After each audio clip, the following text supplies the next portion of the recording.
del sogno e comunque della prospettiva futura e della positività.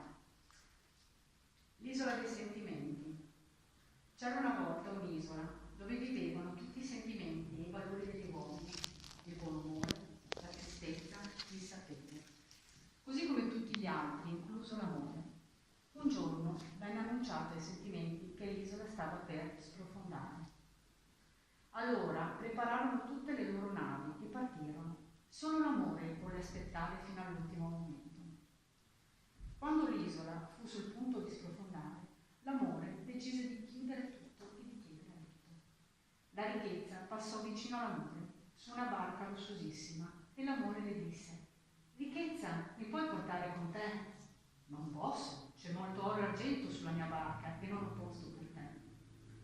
L'amore allora decise di chiedere all'orgoglio, che stava passando su un magnifico vascello: orgoglio, ti prego, mi puoi portare con te? Non ti posso aiutare, amore, rispose l'orgoglio. Qui è tutto perfetto, potresti rovinare la mia barca.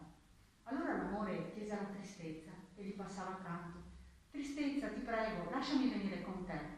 Oh amore, rispose la tristezza, sono così triste che ho bisogno di stare da sola.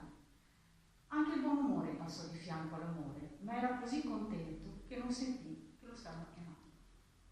All'improvviso una voce disse: vieni amore, ti prendo con me. Era un vecchio che aveva parlato. L'amore si sentì così riconoscente e pieno di gioia che dimenticò di chiedere il nome al vecchio. Quando arrivarono sulla terraferma, il vecchio se ne andò.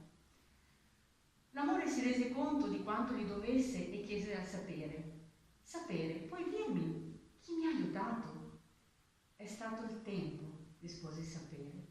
Il tempo? Si interrogò l'amore: perché mai il tempo mi ha aiutato? Il sapere, pieno di saggezza, rispose: perché solo il tempo è capace di comprendere quanto l'amore sia importante nella vita. Grazie. Grazie.